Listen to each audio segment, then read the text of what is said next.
Well, hey, welcome back. It's Freed's first time. I am Freed, and today we're checking out a little bit of Michter's. We got the US 1 Sour Mash, or as I like to call it, the good old American taint.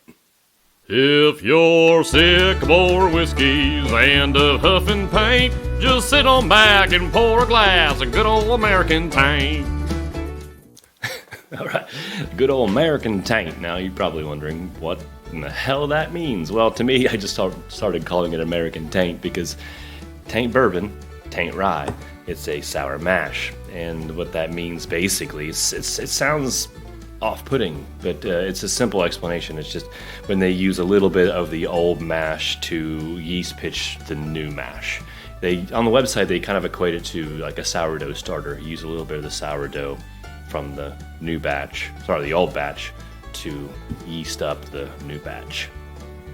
The history of Michter's is a long and complicated one. It changed hands quite a few times and through a long line of just bad timing and worse luck with prohibitions and recessions and wars and all those fun things. It never really did reach its full potential. It started off as a thing called Baumburgers in Pennsylvania, and then it kind of closed down in 1989. It was picked up by another company, and now they're selling and sourcing and distilling out of Kentucky. On the whole, Michter's keeps their mash bills pretty close to the vest, so finding out what exactly is going into these things was proven to be pretty difficult for me, and I couldn't find it. So if you have a source, let me know. I'd love to hear it. But back in the day, they were pretty, full disclosure type of thing. So they would release their mash bill for the sour mash, and it was 45, 45, 10. So 45% corn, 45% rye, and 10% malted barley. And hence my whole taint and taints. Not one, it's not the other. It's kind of its own thing. So just because there's not a dominant grain, which there needs to be in order to be classified as a bourbon or a rye. So we're going to hop on into this and just see what we're working with. Now you notice I don't put my stopper all the way in because it gets a bit loose on the top for some reason. So if I pull it up a little bit, it has a better seal. So if your OCD is triggering you, my apologies. All right, so let's look at that color. That is a nice dark amber, kind of an old gold, kind of a dead straw. That's been there for quite a while. Wet straw. So all right, let's see what it is on the old whiff. Okay, so for me, I'm getting more of a rye nose, a rye dominant nose, which is really cool because when I was making my notes on this, I had my partner Mary taste it, and she said she was getting more bourbon notes on the nose. So it's kind of like that, remember that dress that was in the news where some people said it was this color and other people said it was that color, and that one word that some people put jammy, whatever, you know what I'm talking about, where some people heard this word and some people heard that word, but it was the same word. I kind of equated to that, which is really neat. But for me, on this beak, I'm getting more of a rye nose. So I'm getting a touch of sweetness, not a lot of wood, a lot of herbs, those herbs being fennel. Let's see, what is it? Fennel and some dill. For sure, I'm getting some dill.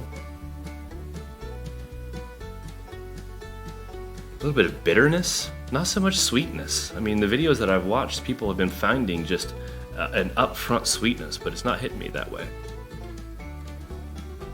Which is very, very cool. It helped prove to me how everyone is different. And just because you don't find a certain note in a whiskey and somebody else does, or even everybody else does and you don't, doesn't mean there's anything wrong.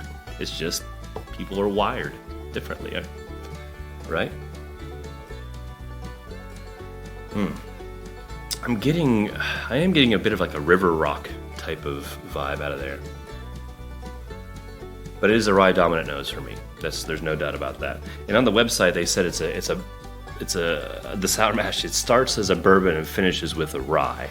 So far I'm kind of paddling the opposite direction. But hey, whatever, give it a taste. All right, Gambé.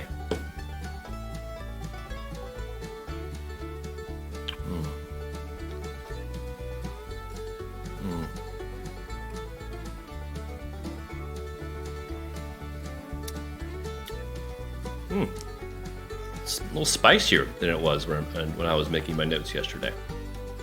There's some creamy vanilla, a little bit of sweetness. The rye herbal notes are kind of taking a back seat.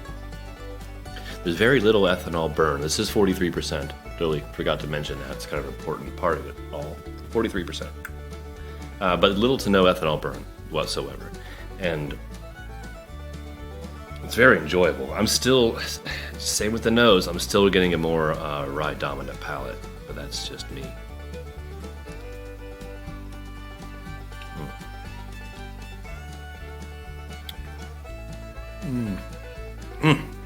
It's really good. The length, I would say, is about medium. On the finish, I would say that those dill and those fennel notes are still there. It's got a hint of sweetness, kind of like a powdery sugar type of sweetness, not like a bold type of sweetness. And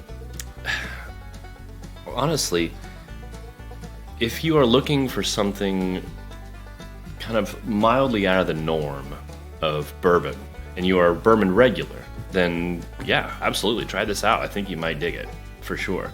If you are absolutely new to this type of thing, I don't know if you'll like it very much, because it's got a very distinct flavor that could be off-putting for some people.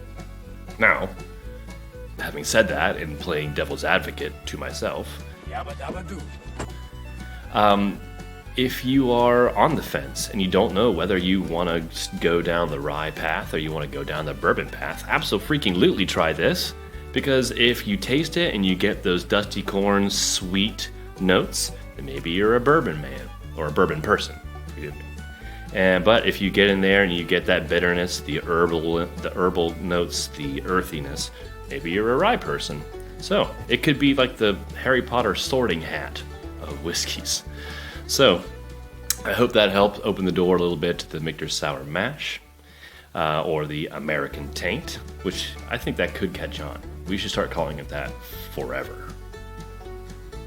And yeah, and I normally don't do this because I just don't like hearing it come out of my mouth, but if you could do me a favor and like and subscribe, and that would mean a whole lot to me, and I would greatly appreciate it. So if you don't, it's all good, no worries. So yeah, thanks for coming by, and we will see you next time.